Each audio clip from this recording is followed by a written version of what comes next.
Each week, nearly a dozen movies are released theatrically. 40 films a month, more than 400 a year. That's a plethora of cinema. Too much cinema. You'd have to be an addict to see all that, but don't fret. We've got you covered. This is CinemAddicts. Hey everyone, what's up? It's a new week of CinemAddicts. This is CinemAddicts episode 281. We are covering movies coming out the week of February 14th. I'm joined by my better Eric Holmes and Bruce Purkey up in the attic. Eric Holmes, how do I sound? How are you doing? I sound great, and I'm doing pretty good. I just did an interview with Christian Sesma. I talked to him before with the Scott Adkins movie Lights Out, and got to talk to him again about a shark movie he did called Into the Deep. You bleeping. I've been looking for that screener link. Can you tell me? Look. Okay, so you saw the movie. Can you actually, I get a review at this episode or just a sort of a value add? Or Yeah, I mean, it's available now, so may as well. Cool. I'm so excited that you got to interview Christian Sesma. We're going to have it on our CinemAddicts podcast feed pretty soon. But for the purposes of this show, I'm going to blame Eric Holmes a little bit for this show because we're running late. That's my fault. Eric Holmes interviewed Christian Sesma. We were supposed to run. That's my fault. No, that's a great fault. Okay, but I ran this. I made it a double fault, 30 minutes longer because I was finishing a movie called The Gorge, which, by the way, we would have missed this week if it wasn't for Eric Holmes. Eric Holmes, can you tell our listeners your last minute Hail Mary quarterback pass? What touchdown? What happened? Whatever sports analogy. What did you find out this morning that is bringing value add to this CinemAddicts episode? Yeah, so I had to watch Into the Deep last night before the interview today. And I got home and I was just dead tired, so I just passed right out and then woke up early. So I was watching Into the Deep and had a couple more hours before we started the podcast, or before the interview anyway. And I was like, what else we got? Maybe I'll watch another movie, catch up for next week. And we have Apple screener links, but they never tell us when there's movies on. They just kind of show up. And so I just clicked on it random. I'm like, The Gorge, what's this? I'll click on that and start watching it. And I hit Greg and Bruce up. I'm like, this is directed by Scott Derrickson. Scott Derrickson. Yeah. Yeah. It's got names. It's got Miles Teller.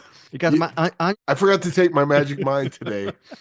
I didn't take my Magic Mind, so I'm kind of loopy today. But I'll take that before lunch or before I go to work. But it's got Miles Teller, Anya Taylor-Joy, Sigourney Weaver. I'm like, why haven't I not even heard of this? And it's on a screener link. I was like, we should definitely cover it today. So, well, thank you, Eric Holmes. The theme of this show, at least the first opening act, is fault and blame and accountability.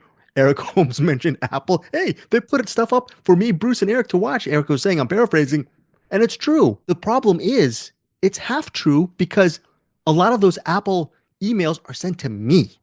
And on my emails, I have about it's a huge mistake. Folks, do not email me on my Gmail at Gmail. Do not email me. I have about 160,000 emails that are floating around in that box. So I know this is inside baseball stuff for you guys, and I know it's boring, you guys, but the blame should not fall on Eric or the Apple people, PR. And I'm not saying this to be corporate here. It's my bad. I should have actually flagged this down a week ago. But the good news is we have The Gorge. Even though we are late recording, you guys don't care because you're going to have The Gorge here on the episode, and we're going to figure out whether it's time well spent. 2 hours and 8 minutes. Is it time well spent for you? Now, we have The Gorge, we have Universal Language, The Dead Thing, You, Me, and Her, Kids Know, and One Night in Tokyo. Bruce Purkey is reviewing, or has reviewed, Universal Language, The Dead Thing, and You, Me, and Her. So you're going to catch that at the back end with Cinem-Attic. And the reason why there's not too much banter this week is because of all the aforementioned stuff. Eric Holmes will be at work, has to leave for work in about a little bit of an hour plus. So I told Eric we're going to go do a little bit of an expedited value add, straight to the point, no banter back and forth. You have anything to banter back and forth with before we get into our features? Anything? I tell you one thing. I want to get an update of the fires and whatnot in your area. Oh, I imagine things are settling down, but there's still like rebuilding certain areas and I don't live out there. I just go by what the news tells me, but I'd rather get it straight from the source. Well, straight from the source, it's right now it's raining. Everything is okay with the fires, but with California, people listening outside of California, you might not be in the know, but whether it's fires or earthquakes or whatnot, there's just a lot of drama here. But as far as the drama regarding the fires, thank you. Everything is fine. And are you doing well? Are you doing okay? Have you been Yeah, working a lot the last? the way you described it is if it's not one Armageddon, it's another one. That's true. We're gonna get to sort of that. Well, I don't want to spoil it. I'm not gonna spoil it. But Eric Holmes, before we get to features, anything updates within the last week? I got a day off, so I got Mondays cool. off now. This is awesome. Oh, so Monday's off. How do you think how did that affect this week? The last 7 days, did it really help your workflow? Your more importantly, your mental flow? You talked about A little bit. Mostly I just slept in, and Good. when I woke up, did a little bit of writing. Not as much as I wanted to, but yeah, That it's nice to have a day off to look forward to. Like there's the day that I can catch up on stuff. There's the days that I can kind of recharge, and you know, so. what's And the then last? that on top of Magic Mind makes Eric for a very mentally sharp person. Not today, of course, because I didn't take it today, but I will take it. In fact, I am take some now. good. Take some now, Eric Holmes. And my fault. I haven't reached out to the Magic Mind crew. Maybe they can hook you up down the line. Look, this is a bit, the Magic Mind bit, but both Eric and I, we really enjoyed the Magic Mind products. It helps. I don't take as much caffeine thanks to Magic Mind, whether it's the gummies or the shots. Eric Holmes has been really taking maybe 2 gummies a day just for the last several weeks to help him out with his 3 of them a day, just to help him with his mental acuity. Eric is, along with watching the movies, podcasting, and having 2 jobs, just a lot of stuff he has to do. And I know I'm putting words into his mouth. Magic Mind really helps him, right? Helps you keeps you alert a little bit, okay? And it tastes The good. weird thing is, I don't know how long we're supposed to be promoting this, but I figure I'm just gonna go till the bag's empty. The bag's empty until the bag's empty, literally and figuratively. So good, Magic Mind. Eric Holmes had a day off. My final question before we get into features is, what's the longest shot you've ever made from a distance? 100 feet, 2,900 feet, 3,200 feet from, let's just say, a BB gun, since it's a family show. What's the furthest? What do you think? I don't know. I'd suck at. I shot a glass off of Annie Taylor-Joy's head once. Oh, okay. That is a reference to the Gorge. That is not a spoiler. And I'm going to tell you guys. For a second there, I thought it was like, wait, did we get one last shot? Did that come out already? Well, here's the thing about the Gorge. We're going to do a review. Eric and I and Bruce were all very spoiler sensitive. So this is going to be relatively a spoiler, 100% a spoiler-free review from the Gorge, because I'm just going to quickly read the plot summary, and then Eric and I were just going to go from there. Quote, 2 highly trained operatives, Miles Teller, played by Miles Teller, and Anya Taylor-Joy, they are appointed to posts in guard towers on opposite sides of a vast and highly classified gorge. Miles Teller is a former Marine. He is stationed on the west side of the gorge. He has a guard tower on the west side. And Anya Taylor-Joy, who plays a Lithuanian sniper, she is on the east side. She has an east side guard tower. So they're both on opposite sides. Between them is a gorge, highly classified. It's mysterious. What is there? What is in there? You have no idea. You might understand what's in the gorge as the story unfolds. And if you've seen the trailer, you realize that, well, ultimately these 2 operatives get to really know each other, even though they're on opposite sides of the gorge. And it's about their journey together and trying to figure out what's there. Is it dangerous? How do they survive? It's a classified mission. Their respective jobs is to stay on their respective guard tower for about a year in solitary. Obviously, they break that rule. That's not a big spoiler at all, but it's basically almost a 2-hander, but it's directed by Scott Derrickson, like Eric Holmes said. And I don't want to spoil really anything with the Gorge, but it feels like my impression of this movie is Scott Derrickson, as a filmmaker, he's thinking, what kind of movies make me excited to watch as a cinephile?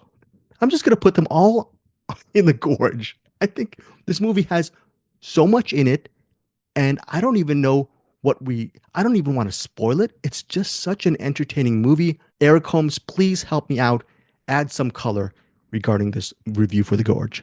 Yeah, definitely. I don't know that if it ever switches tones, but it certainly switches genres throughout. This starts off, you see Miles Teller and Anya Taylor-Joy, and they're like snipers, and they're, getting their last hit, and which I think the things brought them to their respective posts. Right. But when it starts off, it's like, oh, it's a sniper movie. And then, oh, okay, it's this thing in the gorge, and they explain what that is pretty early on. I mean, hey, warning, the trailer tells you everything. Oh, are you serious? Oh my Yeah, gosh. they don't go beat by beat what happens in the second half, but they show enough of it that look, if you haven't seen the trailer for the gorge yet, don't just watch the gorge. That's the Okay. So we're gonna operate like we people have not seen the trailer, and I respect that. We're gonna operate like I'm sure Scott Derrickson wants us to. I'm guessing he probably submitted the movie, and then marketing got a hold of it and it's like, we're gonna show this. It's like, no. You know what? Screw it. Can I say something? I don't want to. Sigourney Weaver plays the operative or the high, either corporate official, military official, high-ranking, mysterious person who hires Miles Teller at the beginning.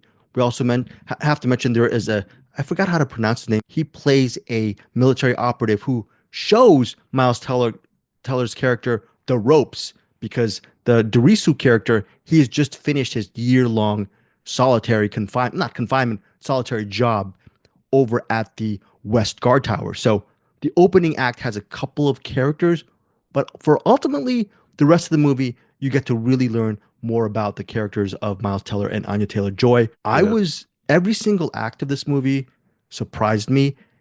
Eric mentioned genres, and I just want to tiptoe through it. There's just a lot of action. There's a lot of fantastical elements, and there's just a lot of great cinema.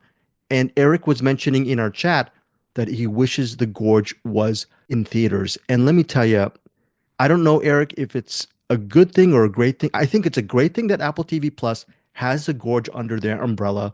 They obviously paid money to have this movie in existence to put on their streaming platforms when it comes out February 14th. A part of me, though, the old man in me, feels like I wish more people would be able to watch this in the theaters. Yeah, this is definitely like one of those IMAX things. And then you go in, and if they could have sold it just on the premise that Anya Taylor-Joy and Miles Teller are on two separate, ends of a gorge, and what's down there? I don't know. It's weird. Like, they could have sold it on that. That's it. And then just leave it. Like, what's that? What's in the gorge? I don't know. We'll have to watch the movie and find out. And then you go in there, and then you're watching the movie unfold and go, that's kind of weird. Oh, okay, never mind. It's just a rom-com. Oh, that's weird. That's weird 5 or 6 times. Yeah. Throughout the movie. And Eric and I don't even want to mention what this movie is influenced by. There are different blends of it, but because we're going to spoil it for you.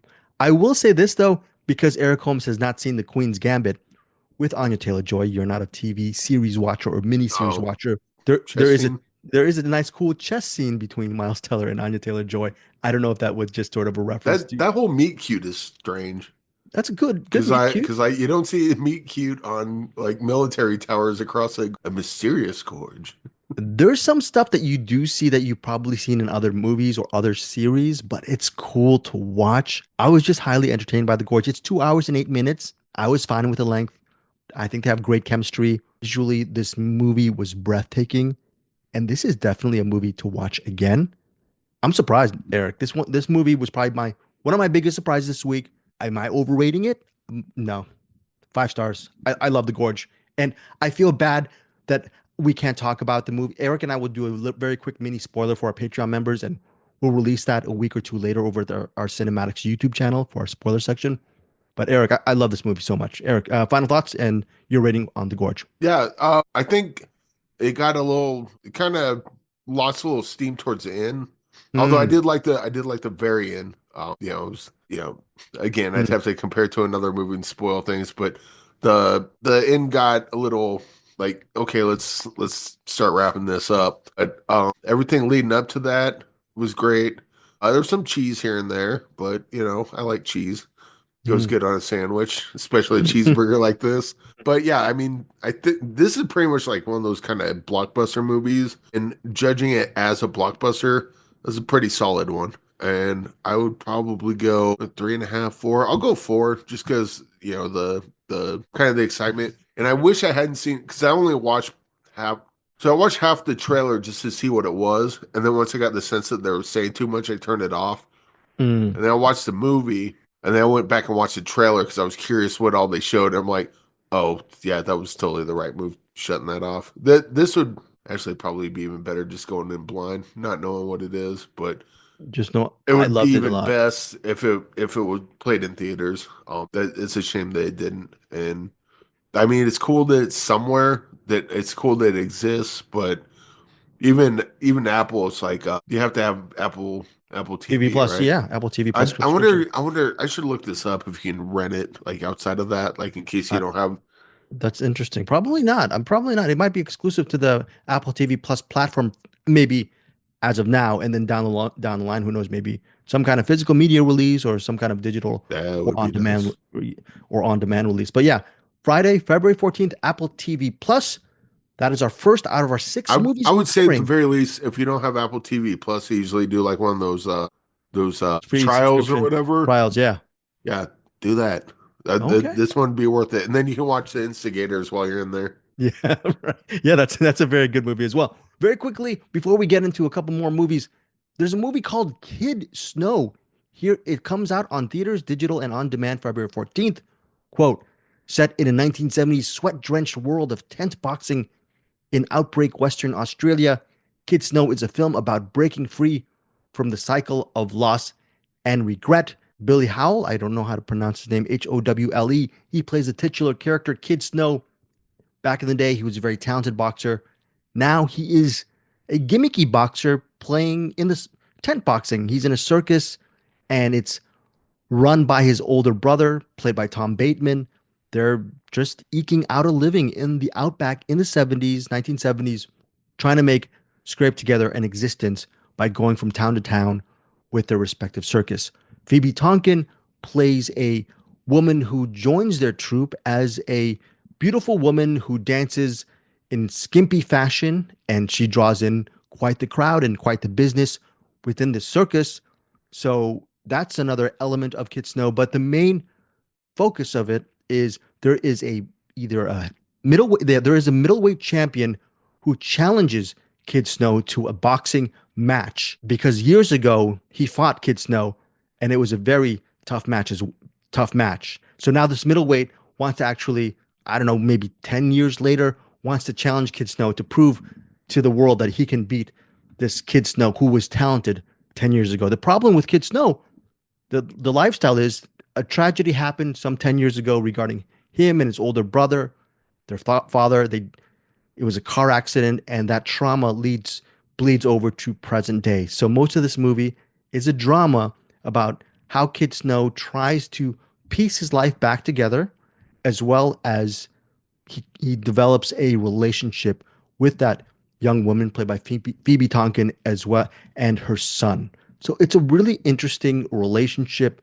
family drama, boxing drama. In fact, a lot of the boxing is not as there are boxing sequences, but ultimately Kid Snow works really as a drama and is a very interesting study of life in the outback amidst this ragtag circus group in the 1970s. I thought it was very interesting, really solid performances by everyone around. I especially like Billy Howell. I apologize, I don't know how to pronounce the name, and Phoebe Tonkin as the respective leads in Kid Snow.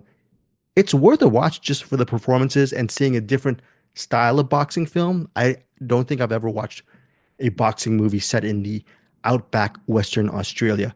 My rating of Kid Snow is 3.5 stars. Again, theaters, digital, and on demand, February 14th. Hopefully, I am praying that Eric Holmes is a little bit pleased and surprised by You, Me, and Her, because Bruce Purkey was pleased and surprised by You, Me, and Her. It's considered a hidden gem. And here is the plot summary. Quote, for Mags and Ash, marriage has become a series of arguments and compromises, leaving them both yearning for more. on their first vacation since becoming parents. Their arguments are ruining the trip until they meet Angela, and she is a nomad who stirs up unexpected feelings in Mags and gives her permission to be a version of herself she has not been in years. So, intrigued by Angela, the couple flirts with the idea of a threesome. But the thing is, the idea of a threesome, and if it's ever executed, it's not as easy as it would seem. Movie stars Selena Ringel, Ritesh Rajan, and Sydney Park. It's directed by Dan Levi. And Bruce Purkey has his review on the Cinem-Attic. He gave it a pretty good rating, and again, he considers it a hidden gem. Was it a hidden gem for you, Eric? What did you think of You, Me, and Her? First of all, you didn't see this yet, did you? Nope, didn't see it. Okay, based on the plot summary, how do you suppose this movie plays out? I just thought it was going to be a cheap romantic drama type of thing, which I don't Oh mind. no, I'm So I talking was- about like plot wise. You throw in a couple, it's having troubles, and they right. maybe think about having a threesome. Threesome, right. How does this movie play out? Well, since it's a family show, I think everyone family show, so everyone's happy and lives happily ever after. Or maybe, look, realistically, I think it plays out where the threesome or the prospective threesome leads to a fracture in the marriage, possibly. I don't know. So Eric Holmes, take it away. You're absolutely right. That is how it goes in most movies about this kind of thing, but not here. So this Really? one, their marriage is already kind of stressed. I wouldn't say fracture, but it's already kind of stressed. They're like, they're constantly like kind of what do you call that when you're Bickering? well, definitely that, but like you're there's a word where you're They're being discontent. coy about being mad at someone. Oh, okay. Oh, I don't know. The magic mind hasn't kicked in yet. Yeah. Anyway, they're having issues, and then they end up going on a trip, and they meet this couple, and they go out with the couple. They have a good time with them. They find out that the couple, they're both married, but they're not married to each other. They're married to other people, and so, but it didn't seem like it's that big of a deal. Almost as if the partners that aren't there don't mind. They start doing drugs with the Mags and Ben, and then Mags and Ben kind of like they get a wild hair up their butt. They're like, you know what, that was kind of fun. Let's they get a little more free and loose with some things, and then so when the idea of Angela maybe being interested in Mags and possibly Ben too, and they can have that threesome.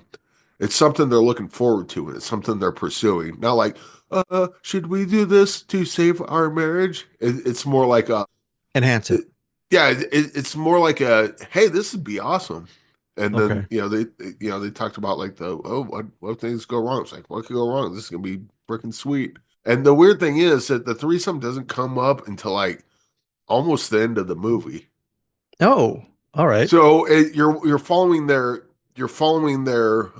relationship, and the threesome is the climax. Like it's leading up to that, and Yeah, then family show. when the threesome happens, that they're just drinking tea, eating Magic Mind. It's fun, but they're doing it with just the three of them. So then the issues with the threesome is, how do we do the threesome when we have an au pair living with us? How do we do a threesome when we have our kid living with us? How do we do the threesome when the neighbors keep coming over wanting to do game night? So the issues with the threesome isn't fractured relationship. The issue with the threesome is trying to do the semantics. Yeah, Oh, that's pretty the logistics Oh, of doing that's the pretty- threesome itself. That's pretty fun. That's cool. I like that approach. Yeah, the threesome, when it finally happens, it's kind of like a kiss at the end of a romantic, the end of a love story. It's inevitable, and when it happens, it's not a bad thing. It's what everyone wanted to begin with. Oh, interesting. So so I like how sex positive it was. I like how it wasn't, because when I read that plot synopsis, I was like, I know exactly what this movie is. And I watched the movie, I'm like, not the movie I thought it was. In fact, this is miles away from what I thought this was going to be. And that's a good thing, right? Oh yeah, it's a great take on the thing, because it's like, oh yeah, we had a threesome and it tore our lives apart because we're both jealous, annoying characters. This one, the characters are certainly annoying sometimes, but I think that's by design, just because. Sure. but that's also their character arc. You know, they're trying to understand each other more. But hopefully by the end of the movie, and just the way they played with subverted expectations. Ryan Johnson's not the only one that can do that in a Star Wars. Anyone else can as well. And in this case, I think it worked out pretty good. Eric, I'll be Oh, honest with you. Maybe okay, so we cover maybe 5 to 6 movies per week, and this was the movie. You, me, and her. All things aside, I was the one I was thinking, okay, I'll take the movie. I will take You, Me, and Her because it looks like a predictable, trashy movie, which I was going to be fine with. And you and Bruce didn't have to watch it. I'm the one who didn't have to watch it because Bruce decided to watch. I have no idea why Bruce Purkey decided to watch it, and he ended up, well, just check out his review. And did you come in thinking that this was going to be you're taking a bullet to do this review as well? Did you think that uh, going in before you started the movie? so is that Kid Snow or Universal Language? It was like, I don't want to watch either one of these. And then I just picked that one just because, and I ended Very up cool. really enjoying it. So So You, Me, and Her in theaters February 14th. So what is your rating and final comment on, again, You, Me, and Her? I think normally this would be like a 3-star banger. But I think it's not, because I think people that aren't normally into the genre might get something out of this. And I think people that have seen this type of movie before, or what this movie appears to be on the surface, they'll get into it and go, "Oh, this is a nice little take on this sort of thing that's been played out." So I had to give it 4 stars. Okay, 4 stars from Eric Holmes for You, Me, and Her. Very surprised. And again, I'm looking forward for you guys to listen to Bruce's take on You and Me and Her. There's a lot of surprises this week. This is probably, Did he say it sucked? I've been surprised by Eric didn't Bruce. give me people food and I'm grumpy. Well, okay. So let me see. What have we covered? I think we've covered, Eric Holmes, The Dead Thing. Bruce Purkey has his own take, and it's about this girl named Alex, and she's played by Blue Hunt, and she likes hooking up with guys. Nothing wrong. She's just a young woman using these dating apps to have all of these shallow, fun hookups, one night stand, just leave and forget the next day. The problem is, or maybe that's not the problem, she finds herself enamored with one of these one night hookups, this guy named Kyle. And that Kyle is played by Ben Smith Peterson. Alex, again, is played by Blue Hunt. Yeah, Blue Hunt plays Alex, and supposedly she's very good in the movie as Alex. Thing is, they supposedly have a really great night together. When the sun rises, this mystery man Kyle is nowhere to be found, and Alex ends up actually falling in lust or in love or becomes infatuated with him. And so she decides to track him down and figure out why did he suddenly ghost her. So that's part of the mystery of The Dead Thing. I have no idea what the movie title refers to. Obviously, Bruce Purkey and Eric Holmes do know what The Dead Thing refers to. It streams on Shudder starting Friday, February 14th. It is directed by podcaster and first-time feature filmmaker Elric Kane. Eric Holmes, did The Dead Thing work for you, and should people see it on Shudder? Real quick on the plot synopsis, did you write that? Why did he ghost her? No, I was just making that up. All right. As a Well, ghost. I was assuming because she's looking for him. He was mysterious. And, yeah, I may have said too much. you may have said, okay, sorry. It starts off as just a woman going through dating apps. It's one of those kind of movies, and it's on Shudder. So it's on Shudder, and it's called The Dead Thing. So that might clue you into what that there's possibly some horror elements to Okay. this. Okay. But it's not as much as I expected from a Shudder movie. So it definitely goes horror, but not nearly as hard as I would have expected. Did you find that disappointing, the lack of that flavor? No, it was kind of like, oh, okay. I guess I expected that it was going to go kind of like how Fresh did it, where it starts off as a romantic, just straight up romantic comedy until it's not anymore, and then it goes full on. Sure. Second half of Fresh, we'll just leave it at that. But The movie's so awesome. I love Fresh. yeah, it is. Dead Thing is a little more subtle with the horror elements. Maybe towards the last third, it leans in pretty heavy with it. Eric, I saw the trailer. It looks really pretty. The way it was shot and Bruce mentioned it's an indie film. Does the movie look cheap, or does it look visually good for whatever budget it was It doesn't look cheap. Okay. It definitely seems like an indie movie for sure. But I'm trying to think of how much I can say about this Mm, without giving too much away, because I think I already gave away too much as it I is. don't think so. You think But you're fine. there's issues with why she's not finding this guy. Okay. And so when she's going to look for him, all right, let me say this, and this is too much, cut it out. Okay. But when the guy doesn't show up, he ghosts her, she goes to his work and they hand her a card that says, "In memory of this guy. He just Right. got hit by a car. He's dead." Right. And then she finds him on the dating app again. Okay. Or Okay. she finds his profile still active on the Okay. dating That's app. not too much. And So then, yeah, that's then, not fine. while he's dead, his profile's still active. So now you have this mystery element to it. I think that's fine. I don't think you spoiled it, did you? Yeah. I don't think that's fine. I think I, that's fine. I don't think so, but Because that would whet my appetite to yeah. actually watch the movie. That Yeah. would make me interested. So that'll get you a little further than where we were before. And so Okay. now we're following this mystery, and then as it goes on, there's some aspects of the movie where, not that there's dream sequences, but there's stuff they're saying in the movie that I think they're saying something else, like metaphors and stuff. It goes really heavy on that.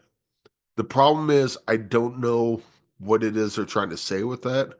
And Okay, perhaps, that's not good then. That's just too elusive, or does it work? well, Make it too oblique, too I don't abstract? know. I don't know what Bruce's thoughts on it were. I Yeah. imagine Bruce picked up on things that I didn't, but it also didn't seem like it was a mistake. It seemed like if I watch this a second time, I'm going to start to pick up on what they're laying down. If I watch it a Okay. third time, I'm going to notice the detail that, oh, okay, this is what this meant. Or it could just be the emperor has no clothes. I don't know if I use that Oh metaphor no, no, right or you not. use that absolutely right. But the thing, I think the main thing is it worth even watching a second time? So It could be. I think it I'm is. oh Yeah, okay. Okay, cool. this is not amazing, and it didn't help that I watched One Night in Tokyo before this, but Oh, nice. like it was a decent, like kind of horror adjacent comedy, or horror adjacent romance, or yeah, I guess romantic comedy sort of. It's just some of the stuff that I can't talk about was a little confusing to me. Okay. Some of the metaphors that I think it was trying to lay out, I Yeah. wasn't picking up on. It sounds like maybe they're overshooting on the metaphors, Eric. Maybe there's an overshot there. No, because there's stuff that's pretty clear that hey, this is a thing we want to get across to you. It Mm-hmm. just didn't.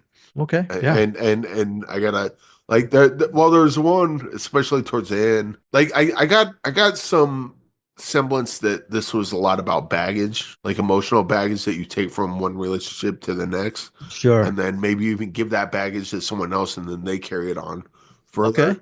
Yeah. And I guess they weren't real clear on if that's the case or not. This is one of the things I picked up on it. But I think there's more to it than what I saw. I just Well, Dickhead didn't take the no, magic no. mind. Take some magic mind before you watch the dead thing. Would you recommend the dead thing then, ultimately? I think there's going to be people that like this a lot more than I did. There's also going to be people that watch this and hate this. I think Mm, this might be in 3-star banger territory, but I'm not quite there on it yet either. I might okay. just go 3-star, like 3 normal stars on this. 3 stars for the Yeah, dead thing. it's good. It's definitely original. A I've Shudder not seen original. I It's definitely a Shudder original, right? Yeah, I've never seen a story quite like this, Okay, and that's good. it kind of goes in strange places. Maybe too strange, too oblique, I guess. But Yeah. overall, I was there for the mystery, and by the time the credits roll, I was like, I'm going to try this again, see if I pick it up this time. Oh, okay. You said you might try this again if you have the time, and who knows, maybe Uh, even I won't have the time, but I wish I had the time. you If I wish do, you I had the might go time. back to it. Okay, so what? Look, that's three. This is a movie. It's 3 stars now. I could have watched this again and it could go down to 2 stars, or I could watch it again and this could go up to 4.5. Okay, that's Like fair. Yeah. that's kind of where we're at on this. Okay. Okay. So that is 3 stars from Eric Holmes for The Dead Thing. Again, streaming on Shudder February 14th. Head over to the attic in a few moments and listen to Bruce Purkey's review of the aforementioned The Dead Thing. I think finally, Eric Holmes, I think we're almost done. Eric mentioned a movie called One Night in Tokyo. Wow. That's all I'm going to say. I don't even know where to start, but here's the plot line. Actually, Yes. let me just do Into the Deep real quick. Oh, okay. I want it. Okay. Into the Deep. Because Shark. short spoiler, Wait. I like Into the Deep a lot. Okay, hold on. Can I say something? But I want to save the best for last. I'll review this. I'll review this right now since I haven't seen it. Scout Taylor Compton, John Cena, Yeah. Stuart Townsend in a shark movie, 4 stars. That's my review. I haven't seen it yet. And I'm all about Dreyfuss. it. At 4.5 stars. 4.5. I'm sorry. I haven't. Well, anyways, Eric, I'm sorry. So go ahead with your review of Into the Deep. I really want to see this movie. So Yeah, Into the Deep. It's weird because it's. I was talking with Christian Sesma, and he was saying his comp was Captain Phillips with a shark, and it's not far off. It's because it does have pirates, but the pirates take over a ship, and then they're trying to dive for drugs at first, and then they find out that ship they took over, they were diving for gold at another spot. And they're like, well, why didn't you take up the gold? And it's like, you didn't see our friend with the missing arm? He was attacked by a shark. Who he had to leave. He was like, so go down there and get it, because you have to get it right this second. Otherwise, it's like the villain's kind of dumb, but he's also like he's like one of those great villains you just want to choke the crap out of. Yeah. But yeah, so you got the pirate aspect, you have the diving for treasure aspect. What was that? What was that other shark movie we saw like a month ago? The Last Breath, was that it? Or Yeah, no, something like that. Yeah, I think that was it. When they're stuck and yeah, we saw that months ago, and it starred the late Julian Sands. Sands, right. That was a good movie. That was a good movie. It's got a little bit of that in it. Okay. There's a bunch of flashbacks with Scout. Scout Taylor Compton. Yeah. Scout Taylor Compton. With her like her as a child. Yeah. Because her dad died by a shark attack early in the movie, and she's talking with her grandfather, played by Richard Dreyfuss. And normally those scenes would be like, "Yep, let's move it along." But I actually, when those scenes popped up, those were kind of some of my favorite scenes. Whoa. Okay. All right. Which is weird in a movie like this. I'd say a big knock against the movie is that the CGI on this is not good, like at all. Okay. Talking to Christian Sesma, there's a reason for that. You can check out the interview and figure out. I like he didn't comment on the quality of the special effects, but there's a pretty legit reason why it looks as bad as it does in certain areas. But beyond it's not a huge deterrent for the overall enjoyment. I think it might be for some people. It wasn't for me because I liked everything else around it. But that's certainly something that someone would watch this and go, the effects suck. Like the blood in the water, for example, it's clearly CGI blood, like composite, like over the water. So like you can tell, but whatever. Beyond that, I love the action in this, love the characters in it. There's one shot towards the end because there's a shot they go throughout the movie that's kind of meant to be not like almost like a dreamlike thing. They keep cutting to it, and it's her with like the shark in front of her, like coming right towards her. I don't know what it was about that shot. It was like, oh, I dig that. It was like a little artistic flourish in the middle of an action movie. Does that shot pay off, Eric? Does it pay off eventually? You think? Or was it just a flourish, Eric? Was it just a cool flourish? So the shot's just her staring at the screen underwater. Yeah. But the shot I'm talking about is when they show her face underwater and she's looking at something, and then later on they go back and she's looking at the shark, and the shark's just kind of hovering there. Wow. But it's not like the shark attacking her. It's like a dreamlike thing where it just looks kind of eerie, and I really like that bit a lot. That's very cool. But again, this is not a shark movie, really. It's more of a pirate movie, a siege movie, an action movie. Okay. And I feel like Dermot Mulroney should have been in this. He can't be in every movie, Eric. Come on. He should be in every movie. But yeah, I dig Christian. I dig Christian Sesma's style. I dig this movie.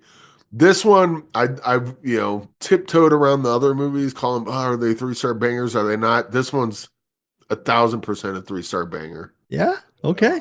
Yeah. If you dig those, if you dig Christian Sesma's other movie, Lights Out. Lights Out. Love that. Yeah, It's so if you good. dig those, check this out. It's like that on the water with a shark. So, written by the same guy who did The Flood. Right? In fact, The He's Flood written like received 600 scripts, right? He's written 600 scripts. It Yeah, seems but like they're they're pretty good. good. They're bangers. They're I love pretty good. them. Yeah, I But love them. this has the same kind of energy as The Flood. Like the action is really cool. Oh, they should have Louis Mandylor in this. Lewis Mandalore, another one. Yeah, we love those guys. We love. But where do you put them? Because like the actors and the characters they have are always so good as they are. But yeah, I was Into the Deep. Greg, you would love this movie. and Bruce Purkey. Bruce would hate it. Bruce would hate this. But this is like catnip for you and I. So Okay, I'll give this a 3-star banger. I don't three-star think banger.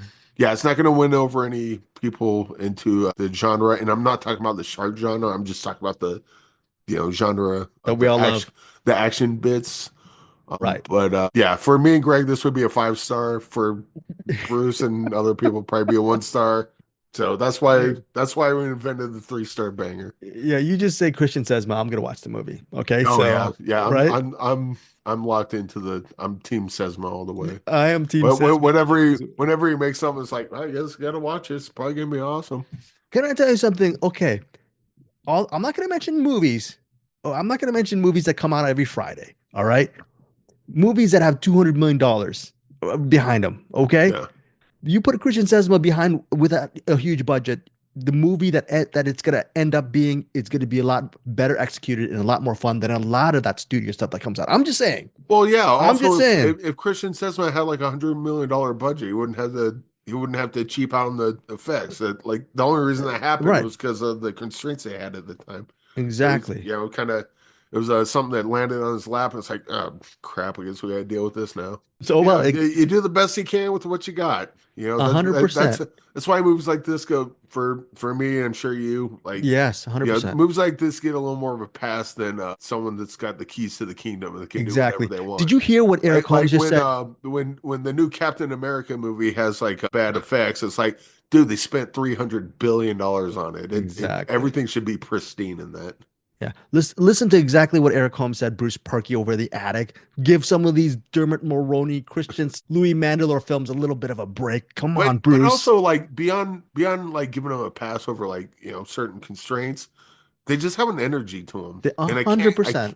I can't quite put my finger on what that is, but there's something about them that I like their style. I like their pace. They're kinetic, dude. They're kinetic. They move. You feel they breathe. Well, even some of it's like personality. There's like a little bit of cheese in some of them, but it's like a flavor I like. I don't know what it is, but it's good movies cheese. Like this, yeah, movies like this get me off, and other people like watch and go. Family show. You Gets them off to another place. That's all. Yeah, exactly. What do you think I said? I don't know. Don't explain that. It's a family show. Family show, and of course, speaking. Yeah, go ahead, Eric. But yeah, it's not going to be a movie for everyone, but there's going to be people that watch it go, I see what you did there. That's pretty good. That's pretty good. 100%. 100%. I'm going to, you know what? Next week, I will do even if I have to pay for it, I will check out Into the Deep and I will give you guys my rewind on that film as well. I love it so much. It's family show. Speaking of family shows and experiences, and what would you do, Eric Holmes, with One Night in Tokyo? Well, it's a family show. We probably me and Eric would probably go to a nice sushi joint, eat some nice fish or something, or go to a karaoke bar, maybe go to a sauna. I would fly in, have my long distance girlfriend break up with me immediately. Now, I'll let you go ahead. You were doing so good. Well, here's what Eric. Yeah, go ahead.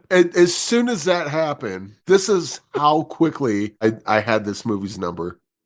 As soon as she breaks up with him, I'm like, oh, let's see. So he goes out, walks around in Tokyo, meets some girl, and then later on, his ex wants to get back with him. Yes, that's not a spoiler because it's inevitable. Like the showdown at a Western. These are not. Now going into the movie. I mean, that's pretty much the plot summary, right? Like there's a little more. There's a little more to it that I don't want to give away a certain thing that happens kind of in the middle of all that. Of course, but that's essentially what it is. So I had the movie pegged almost immediately, and I still love this. This is so good because it's not about the plot. It's not about the destination. It's about the journey. This movie is before sunset in Tokyo. It's that kind of movie because so he breaks up with his girlfriend. The person's name is Sam. Sam, played by Reza. I apologize, Reza. Mia. Okay, go ahead. So he goes to well, he wants to go with his friend that lives out there. He's like, well, I got something to do, but you know what? My wife can take you. Or wife, girlfriend. Girlfriend, yeah. Yeah. She can take you. And then so he meets up with his girlfriend and she's like, hey, how's it going? And then she just leaves. And the weird thing is they don't really speak the language. He doesn't speak Japanese, and a lot of them don't speak English. That's so cool, right? Which So they for did a about really cool thing with that. yeah, a really long cool thing with that. It's a long scene, but you Yeah. know, it's and I Well, love that. it kind of well. So anyway, so they Yeah. go to the sushi restaurant, and they're just sitting there talking for like what 30 minutes. It seems like maybe 10, 15 minutes, maybe 20 minutes, but it felt like 30 minutes, but quite a while. It Quite felt a like a while. long time, Okay. and I'm sitting there thinking simultaneously, oh, and then what happened? But also once in a while, it'd be like creeping in my mind. It's like I should be bored as hell by this movie by now, but Because I'm it's all not. talking. It's all talking, dude. It's just a hangout movie.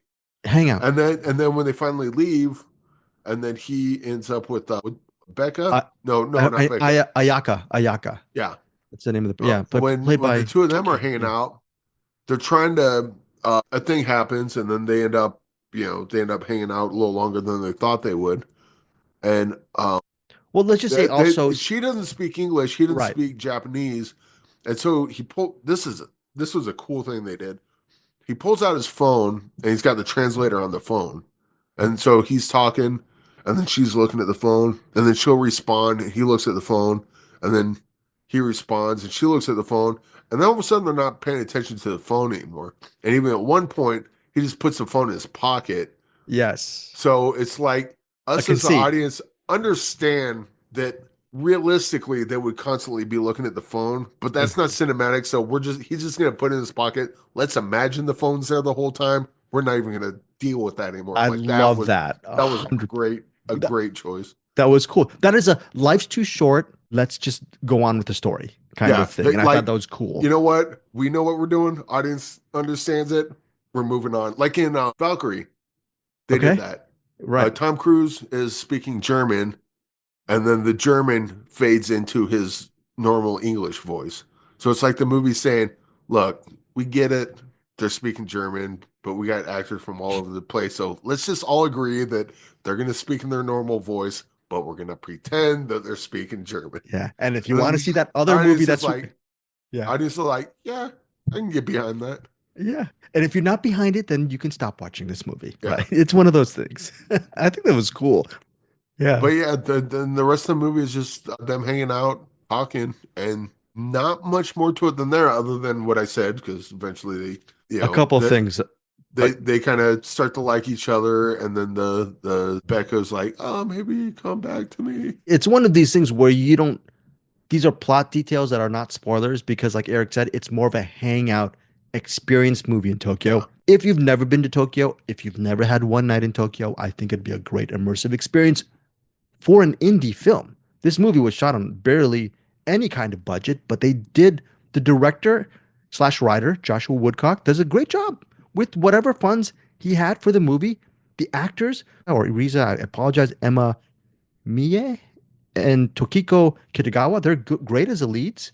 You really understand there is that budding chemistry between Sam and Ayaka is really good. Also, there is a sequence when they talk about their favorite movies. Spoiler alert, I'm going to mention two movies that are discussed within that bar sequence. One is the Yasujiro Ozu film called Tokyo Story. And Ayaka talks about why it's one of her favorite films. And then Sam briefly mentions the Charlie Chaplin film City Lights. And Eric, have you seen City Lights yet? No. I've never seen City Lights, but I remember several years ago, I interviewed a filmmaker, and I've got to find it somewhere. I forgot the name of the filmmaker, but he mentioned City Lights was his favorite movie. And when he was talking about City Lights, the Chaplin film, he almost cried. His voice cracked. So I remember years ago when he said that, when that filmmaker, his voice cracked when he mentioned City Lights. I definitely have, and since Charlie Chaplin's City Lights is mentioned in One Night in Tokyo, as well as that great Ozu film Tokyo Story, we know that Joshua Woodcock is he's a huge cinephile. and I can't wait to see City Lights finally after all these years. I can't wait to see it. Did City Lights come out in 1993? No, that's not. We're going to talk about Patreon before we leave. Very good, Eric Holmes, to remind me. But One Night in Tokyo, bottom line, beautiful, sublime movie. It's on digital and VOD February 14th. I'll probably buy this movie when it hits digital and just keep it on my iPad. Just keep it for posterity. It's a very Bruce Purkey earlier in the show, or actually in the cinematic, which you're going to hear in a few moments. He mentions the words hidden gem. I feel like One Night in Tokyo is a hidden gem. My big wish for it is it doesn't become hidden. I really love this movie so much. My rating for One Night in Tokyo, 4.5 stars. Eric Holmes, final thought. Yeah, I thought you would have been higher on this. Oh. But I mean, 4.5 still pretty good. I'm 5 stars on this. If you like the Before trilogy, and I love the Before trilogy, think of this as like a Japanese reboot of that. It's got the same kind. This one has a little more plot than the Before trilogy does, because the Before trilogy they're just kind of walking and talking. This one has a little plot to it, but for the most part, it's just them walking and talking pretty much through the whole movie. It's one of the, do you agree with this? It's a resonant film without being too sentimental and sappy. It's not a sappy movie. I didn't find just a really well done film. One Night in Tokyo. Okay. And again, I had the whole plot figured out like within the first 3. As soon as she breaks up with them, I'm like, I know exactly where this is going, and it went exactly there. Didn't matter because the characters were there, the hangout vibe was there. And I was just I was locked in the whole time. And this is me saying this. This is usually a movie that you and Bruce love, and I'll watch and go, but right. Remember, like and I think movie, I liked it more than you did. You liked it more than. This is one of these things. I hope Bruce eventually gets to see One Night in Tokyo.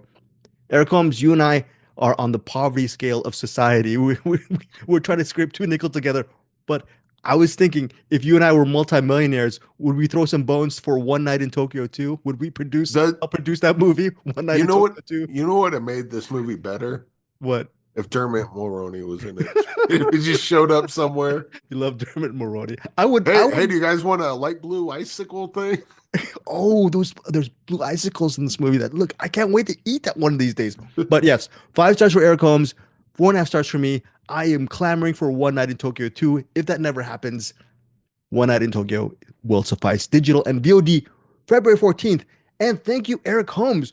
Finally, Patreon. For this month's Patreon, which we're going to do in a couple of weeks, I believe. Thank you to Ryan Smith and Angie Clark, our Patreon members. Ryan Smith chose 3 colors blue. Okay, that's a Krzysztof Kieslowski film, which I don't know how Eric will feel about blue. And thank you, Angie Clark, the Johnny Depp and Mary Stuart Masterson film, Benny and June.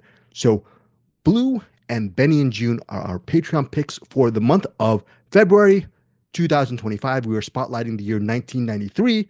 We're leaving. Eric Holmes has to go to work in a few. Eric Holmes, final thoughts and emotions or reflections before you get out of here. And thank you so much for waiting. So I have seen Benny and June. It's been a long time, so I don't hardly remember any of it. I may have seen Blue. I've either seen Blue, Red, or White, and I can't remember which one it was. Blue is the one with Julie Binoche, and yeah. But it's been a while. It's like been a while. Either way, these are both that. One I definitely seen. The other one, maybe I seen, maybe I didn't. But they're good. I saw that Ryan Smith put up the eight Immortals. I was like, oh, I think we covered that. I'm pretty sure. I'm almost positive we covered that one already. But right, I wonder why. Regardless, that's a great pick. That is a great pick for the. I think we did that from a previous Patreon date range or something. We're spotlighting the year 1993. Yeah, Eight Immortals. That Eight Immortals restaurant. That is some movie. I think it's the Untold Story. It's an alternate title on that. That is one movie that is a great, interesting, sicko movie. Ryan Smith, family show. Ryan Smith, family show. Ryan Smith. Again, Blue, Benny and June for Patreon. A $5 catch-all you get from Patreon. You get a bonus episode every month. Again, like the aforementioned picks, like Blue and Benny June that we're gonna do this month. You also get early access to spoilers. Eric Holmes and oh my God, Eric Holmes, you're leaving in about like 5 or 6 minutes. We got to do a quick spoiler of The Gorge. But anyways, I'm out of here. And you want to say anything? We're out of here? Yeah, go ahead and have yourself some Magic Mind. And then, maybe check out, you know what? I believe last week I was not too happy with a bunch of the movies we saw. This week, I was very happy with all the movies I saw. So A lot of great happiness from Eric Holmes. Banger season has returned. Banger season has returned. And speaking of which, here is a return of Bruce Purkey over the CinemAddicts. But of course, yes, before we get to Bruce, here's Claire. Bye, everybody. Thank you for joining Cinematic. Welcome to the Cinem-Attic, Attic of Cinema.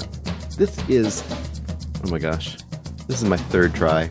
I have had recording problems today, so who knows how good this version will be. But I am here. I'm still in the attic. I did watch a bunch of movies. Hopefully I will have a bunch to give you here without having too much issues going forward with the rest of this recording. But who knows? Who knows? Okay, I've got several screeners for you this week. I have The Dead Thing, I have You, Me, and Her, and I have Universal Language. And then other than that, I also have the final season of Twin Peaks. I finally caught up with that. Twin Peaks The Return from 2017. I also have in theaters Companion, and I also have a little movie called We Live in Time, an A24 movie that came out in the fall, and I have just caught up with as it dropped on Max in this last week. Okay, so first thing up, The Dead Thing, directed by Elric Kane, starring Blue Hunt as Alex. Blue Hunt does a really thorough and committed acting job in this little indie horror drama. And the basic concept of this is you've got one of these movies where you kind of are doing horror, thriller, psychological horror, taking the place of dealing with some sort of emotional situation. So for example, like It Follows, Hereditary, those kind of movies, grief, sadness, mental situations, something like that is being dealt with horror. This is kind of a version of that, I guess. And a very indie movie, but like I said, a very committed performance and by Blue Hunt. And what Alex is doing is essentially she's in this dead-end job. They do like scanning into digital formats of things, I guess. It's kind of hard to tell. It's like a nighttime drone corporate job that for whatever reason they use scanners, which seems kind of old school. Seems like everything would be digital already, but apparently it's not, and that's what she does. She works across from another person. Her life seems very dead end in the workplace, and in her emotional place it kind of is too, because what you see is she's constantly on this dating app called Friction, which is just one of the apps where you swipe, you go through a bunch of people and you swipe them, and it does show her basically, kind of night after night, just meeting different guys, connecting with them, one night stands, it seems like, and off she goes with her life. And it seems like she's just kind of coping or kind of, spinning her wheels, treading water, just making her way through her life, but not really engaged. And then eventually she meets up with this one guy on that app, and they really do seem to connect. They seem to have a really amazing night. They spend the whole night together, but their conversations seem really genuine, and their connection seems really genuine above and beyond just the physical hookup. And that's kind of apparently an unusual thing for her. At least that's the way it's presented in the movie. So the next day or so, she expects to, meet up with him again and go out with him again, and he just kind of disappears. I mean, he ghosts her. A common experience in the dating world, getting ghosted one way or another. And I kind of think that might have been the seed of the idea for this movie. It might have been like, what if someone was ghosted, but it was actually ghosted? Like, not to say it's a ghost exactly, but there's definitely a supernatural or monstrous, unreal element to the story. But after she's ghosted, the first half of this movie, almost the whole first half, she gets kind of obsessive and odd. Like she's, trying to track this dude down. And you don't know how that's going to work out well for anyone to do that. Like someone doesn't want to see you and you go start to track them down and, kind of stalk them. That's kind of what she tries to do. She's going to his workplace. She's trying to see if she can find him on other dates and follow him around and all this kind of stuff. Not having a lot of luck. But then eventually something happens, and there's a turn where she discovers why he ghosted her. And that's where, I guess, the supernatural elements start to come into play. And I'm not going to quite reveal that because that is supposed to be a reveal in the movie, like why things turned the way they did, why he stopped showing up, and where that's going from there. I would say that as just kind of a psychological study, a really indie kind of, not a really fancy one, the first half works pretty well and kind of had me intrigued. And it was a little more than I expected from a movie like this. But as it progressed in the second half, and as it became a little more of a horror movie, I felt like it kind of lost its focus, and I wasn't sure if I was supposed to be watching a scary movie or if I was supposed to be watching kind of a character study of her. And I really think the parts, especially in the first half, where it was a character study of her, I think that stuff worked far better than the stuff where it was worried more about the scary stuff or the threatening stuff. And once again, being kind of vague, so I don't want to kind of reveal what that's supposed to be. I think that it kind of started getting kind of muddled when that happened. I felt like we were torn back and forth about what we were supposed to be seeing, whereas I felt like the real overall kind of arc of the movie is more of a unraveling or a character unraveling for the Alex character. And watching Blue Hunt really commit to that, I thought that part all was the most effective. So overall, I think it was a frustrating movie for me because there was a kernel of some really great stuff there. And like I said, with her performance, I think you had the foundation for some really great stuff there, but it never, as a story, fully gelled for me. So as much as I want to kind of recommend it, I think I'll probably only go 2.5 stars. It's one of those where if you are drawn in or if you buy the conceit of the second half, I think you will be more apt to be more positive for this. And then if you're going in for just a straight up, like kind of gory, scary horror movie, I don't think you'll be drawn in at all by this movie because I don't think it'll have near enough for you.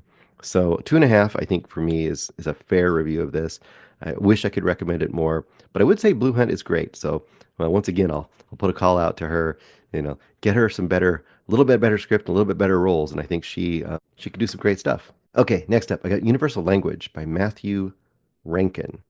Now, this is going to be a really tough one to describe effectively because of just it is the style and the way it's presented. This is a Canadian production, I do believe. So it's mostly in Winnipeg. So first of all, you're really in the Great White North here. And if anyone's seen my Winnipeg, you have an idea of what Winnipeg is like. It's a brutalist concrete sculpts, structures everywhere and snow. And that's kind of presented as everything in this world, giant concrete structures and snow. And what you have here is you have overall what the movie is kind of the immigrant experience of being an outsider and being in this landscape of Canada. And in this case, the outsider community is, now this is the weird thing. I couldn't quite place if it was Turkish or Iranian, and I apologize, but I was a little thrown off by that. I think it's, well, the description said, Tehran, by Winnipeg by way of Tehran. So I assume that it's Iranian. But then there's other stuff that made me think it was Turkish. So I apologize for my lack of knowledge of different cultures from that area of the world. But you get the idea. Really people out of their own area of the world. They're not in their own place. It's culturally very different from where they come from. Now, that being said, the structure of this movie is kind of interwoven tales, and they're realistic. They're not like the setting is hyper stylized, almost not quite to Wes Anderson degree, but almost the level of weirdness that's going on there. And I'll give you kind of an idea of how to say that. See, it's gonna be this will either put you off or draw you in, and both I think will be a little bit wrong. Like if you love Wes Anderson, you're like, oh right, another Wes Anderson. It's not quite that, but you get touches of that. And if you hate Wes Anderson, you're like, oh, okay, I'm not going to go anywhere near this. Well, you might be missing something great. But I think it's a great way to kind of touchstone the kind of the vibe somewhat. In the beginning, you've got one of these classes, and it's a class of these kids from the other, immigrant kids that are all trying to learn French, and the teacher's really aggravated with them because they're all just not focused, and the kids are kind of in their own worlds, but whatever. He's trying to get the class together, and he finally points out this one girl, and she says, I can't see the chalkboard. He's like, what? Where are your glasses? It's a whole big hullabaloo over her not having her glasses. And then she tells a story about how she was out in the park, and this turkey encountered her, and it scared her, and her glasses fell off, and the turkey ran off with her glasses, and she doesn't have her glasses, and that's why she can't do the classwork. So then the really mad teacher just said, okay, all of you into the closet. That's it. No class until she gets her glasses. And that's the set off of that story. And that kind of gives you a flavor. Like there's these kind of absurdist elements. You're like, what, turkey? What are you talking about, turkey? And there's this whole subplot of turkeys throughout this movie. And I'll get a little bit into that, but let's just say this part of the story essentially gets with her and her friends trying to get her glasses back or get her money to get other glasses, whatever. She needs to get her glasses back. And in that process, they're out in the snow, barren snow lands of Winnipeg. And on the ground, there's like, I don't know what, 4 inches of ice. And in the ice, they can see frozen a bill, like a money bill. And they're like, they want to get that. I don't know what the dollar or what it is, but they want to get that bill, chip it out of the ice so she can get her glasses. Well, now they have to find a way to chip it out of the ice. They have to find an axe or something to get it out of there. And that leads them to go on a whole journey to try to find stuff. You say, look, that's the whole story right there. But no, it isn't really, because there's other stories. There's a story of a guy trying to travel back to Winnipeg to meet his mom.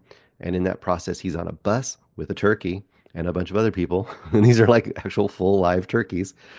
So once again, turkeys come into play, and he's trying to get back to his mom, and his mom has moved from their original house. And in the process, he goes by all these different shops. There's this whole sub thing of shops. Like you'll just see like these brick walls with people selling just vacuums or just, well, one place it sells just turkeys again. And there's this whole weird humorous thing about they're in the turkey shop, and the guy's very proud of the turkeys he sells because he sells them, as food. But in the background, you're hearing gobbles and saws, and it's just a very, very odd movie. There's a subplot of someone giving a tour around to Winnipeg, which is absurd because it's not a place you'd really want to tour. And as a tour guide, he's showing them all the places. One of the places he shows them is a bench where someone had left a briefcase, 20 years ago, and it's become a monument site because, no one never found out what was in the briefcase, and no one ever found out who left it behind, and just little stuff like that. So if this movie works for you, it will work for you because of the odd individual scenes and their interactions and these kind of stylized world that is created in this bleak landscape, brutalist landscape. If it doesn't work, it's because those things just pull you all the way out of the movie, and you're like, why am I here? And I think a lot of people will fall into the why am I here camp.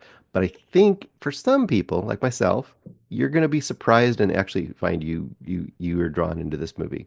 I ended up liking all the interwoven tales. I kind of liked the characters. I liked the world they created. The oddness of it and the kind of internal logic that it started creating really worked for me. I'll probably go 4 stars for this, for a universal language.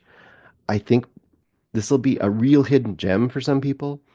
And for others, it will be, nope, not going to go anywhere near that movie. And I think Eric might be one of the second category. But yeah, I really liked Universal Language. I was surprised. I didn't know what it was going to be, and it really worked for me. Okay, third screener. This is You, Me, and Her, directed by Dan Levy Degerman, starring Selena Ringel as Mags, otherwise Magdalena, but she goes by Mags. Ash, played by Ritesh Rajan, and Angela, played by Sydney Park. The basic concept is you have Mags and Ash. They're a couple. I think they've been married for about 10 years. They have a little baby. They live in a nice, decent suburban house in, California, Southern California. And they're kind of at that midlife or mid-relationship era, right? They've made it 10 years, but the kind of spark is kind of lost. And she's stuck in her kind of corporate work life. He's kind of always trying to make something work.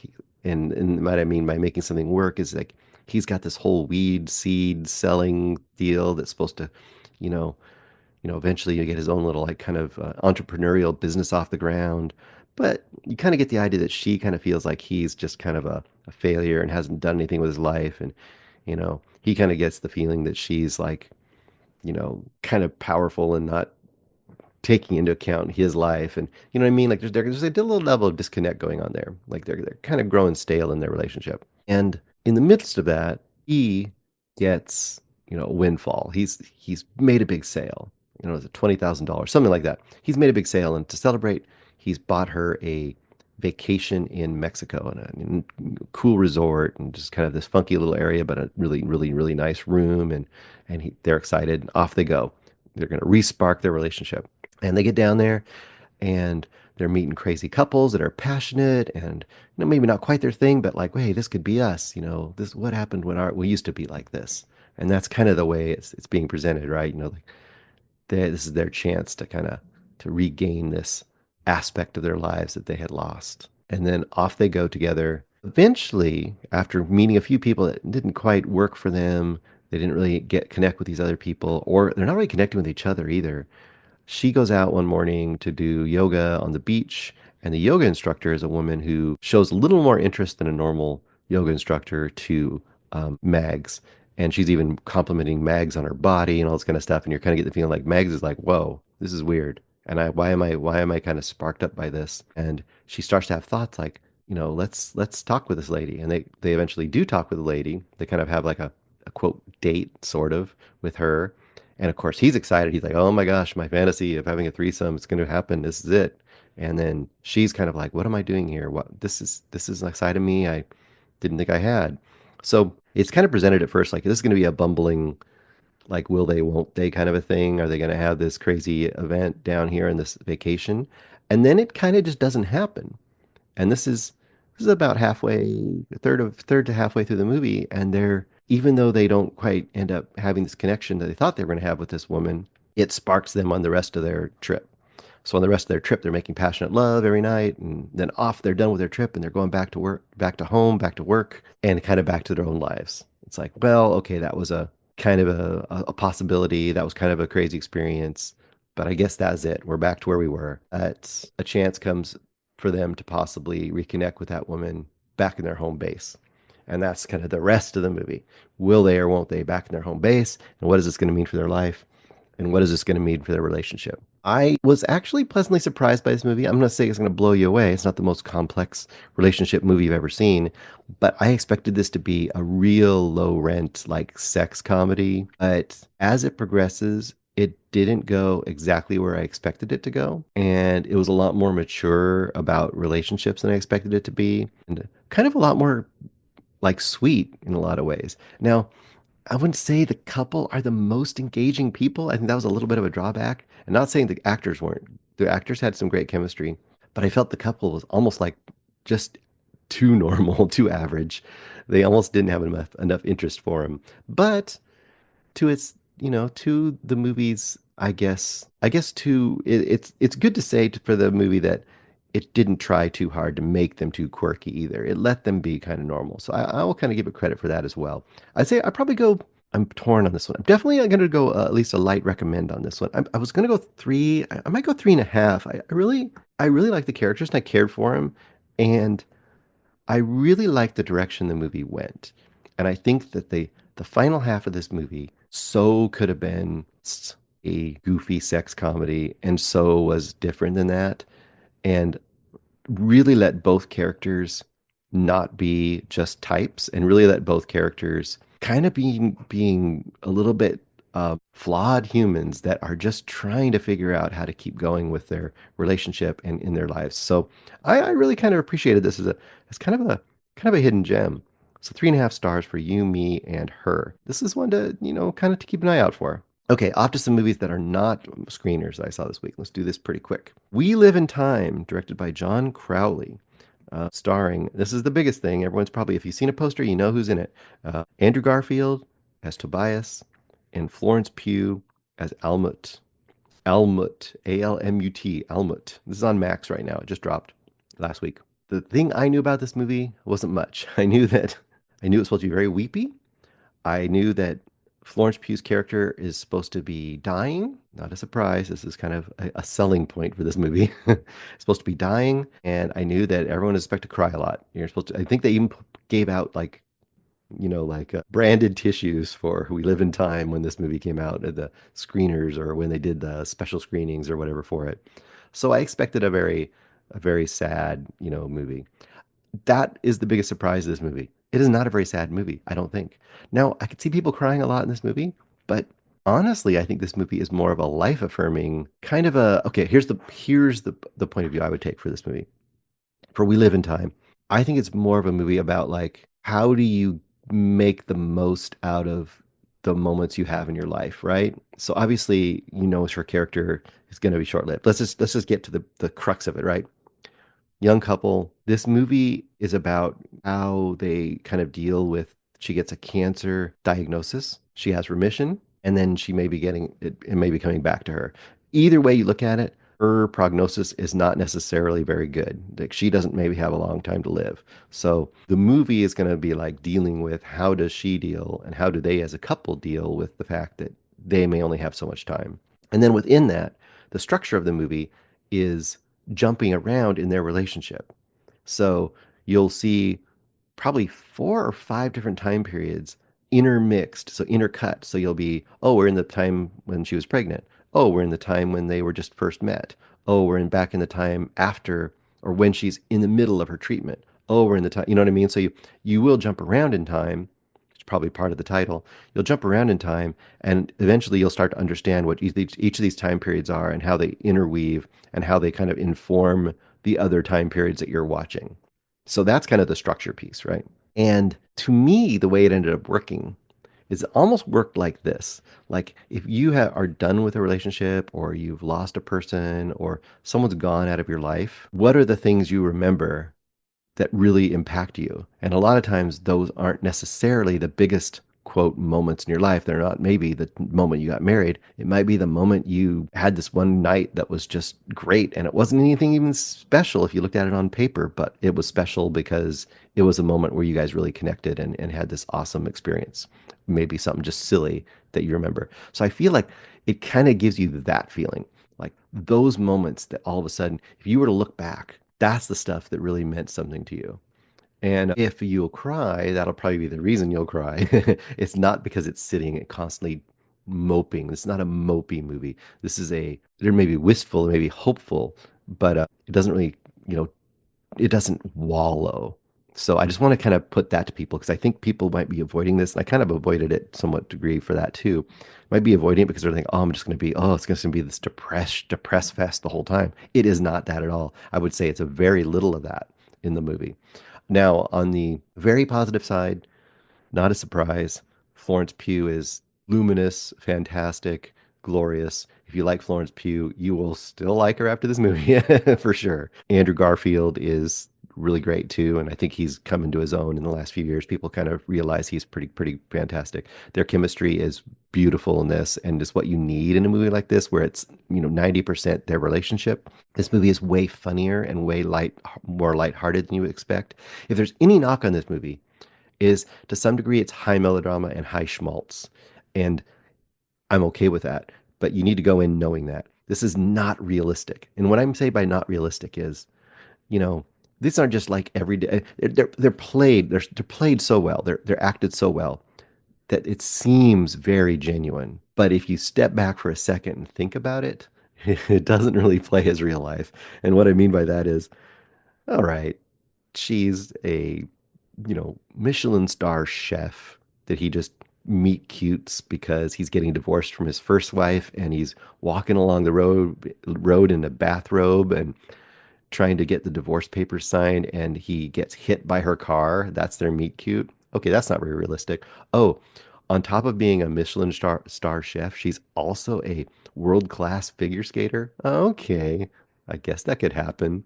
So there's stuff like that in this movie, which is like, this is straight up capital R romance movie stuff, or romance novel stuff. But if you understand that, take that and just elevate it with A-level acting and just so much charisma and so much chemistry that you just want to spend scene after scene with these two. For me, it's 4 stars only because it is a little bit unrealistic. Like I said, it's not going to be like, the end all be all of romance movies. For me, it's pretty darn good. It's a good time. And that's weird to say because you would think it's not a good time. It's going to make me cry all the time. No, this is a good time. This is weirdly a feel-good movie. This is a life-affirming movie, as I think I said before. 4 stars for We Live in Time. Worth a watch. Okay, I think I'm going to end. Oh, no, I guess I got Companion. Oh my gosh, I got so many things today. Okay, Companion in the theaters. This is not to be ignored. I think this movie is highly underrated. I think it will become higher rated as time goes on. I think this is going to age really, really well. Even this year, it'll age well. Right now, I think it's doing okay in the theaters, but I don't think it's doing gangbusters in the theaters. And I'm not sure why that is. Maybe it's the marketing doesn't quite let people know. I know a lot of people know the basic thing in this movie, which I am not going to quite reveal because It's good if you can discover it on your own. But if you can't discover it on your own, I think it's still worth watching. So what I'm trying to say is like a lot of people know what they think is the twist and they think, well, I know what this movie is. And I think it's more than that. This is Companions directed by Drew Hancock. Stars Sophie Thatcher, who is really on the verge. She's about to blow up big, big. Expect to know who Sophie Thatcher is. Everyone to know who she is within a year or two. She was just in Heretic. She's been in Yellow Jackets. She's been in a bunch of things. She plays Iris, and you see her picture on the poster. You see her everywhere in this movie. Josh is her boyfriend, played by Jack Quaid. You also have Lucas Gage. Who else do you have in here? I wrote them down. Oh, Harvey Guillen from What We Do in the Shadows, Rupert Friend, a bunch of people. A basic concept, Iris and Josh, couple, dating, seem to be very devoted. She's very devoted. You get a meet cute at the beginning where they meet in a grocery store, and he and her are going off to have a weekend with his friends in this kind of this lush cabin in the woods owned by this kind of eccentric, rich Russian dude. And whatever, is he in the mob? Who knows? But we're all going to be at this cool place partying for the weekend. That's the idea. And she's trepidatious out of the gate because she doesn't really connect with his friend group and doesn't feel really accepted by his friend group, which is understandable. That's kind of a universal experience for people. And they get there, and let's just say something goes very bloodily awry quickly. And someone meets a really untimely demise. And that throws a wrench in the works, and immediately everything is thrown into chaos. And when you find out who is the cause of the murder, that leads into all the fun of this movie. And I have to be so vague because if you don't know what's happening in this movie, you really don't know. I may do a spoiler segment on this because I think a spoiler segment is useful to really get the feel for what's awesome about this movie. So I would just say, I'm not going to even give a full review of this. I think this should be as popular as Annabelle, or not Annabelle, but what was that movie last year with the killer girl vampire? And I'm not going to say there's a vampire in this movie. There's not. But that movie, The First Omen, these kind of real meat and potatoes, like kind of date level horror, thriller, action-y kind of movies that have like a real broad entertainment appeal, but also have a little more depth to them than they have to have. Even Megan with the three, May Thregan, even those kind of movies. This movie should be as popular as those movies. This is a very crowd-pleasing level movie, but I think it has a lot more going on under the surface than those movies. Well, I wouldn't say than those movies necessarily, but then you might think. First glance and hearing the log line in this movie would not make you think that there's some depth here, but I think there's some really interesting stuff going on in here about control, about toxic relationships if you want it, but you don't have to get that here, but it's pretty obvious an element of this about incel culture, about the roles of men and women and where we expect people to be and what kind of control we expect one side to have over the other. That's all going on here. But on top of it, it's just overall a super entertaining, super engaging, pretty funny, somewhat gory, horror-y, action-y thriller is another aspect I would say, but I'm not going to because it might spoil something. This is a really, really, really, really effective, fun movie.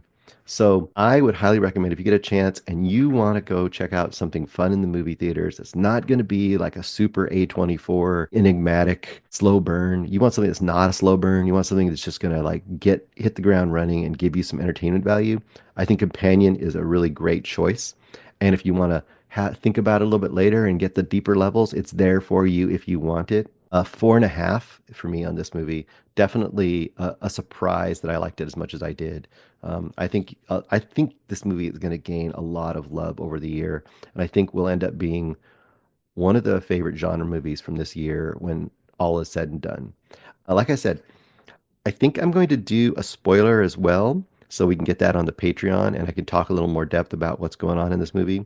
And I think I'm going to hold off my overall feelings on Twin Peaks: The Return maybe until next week, because I've given you enough for this week. So I'm going to say, for now, goodbye. Thank you. Welcome to your life for another week. And before I draw you back into the attic. Anyway, I hope you enjoyed some of that. I guess my top choices for the week are Companion. Companion was the best movie of the week. Although, Universal Language is pretty good. Pretty cool. Pretty weird. For the art house crowd, it might be something to check out. All right, I'm out. Bye, guys.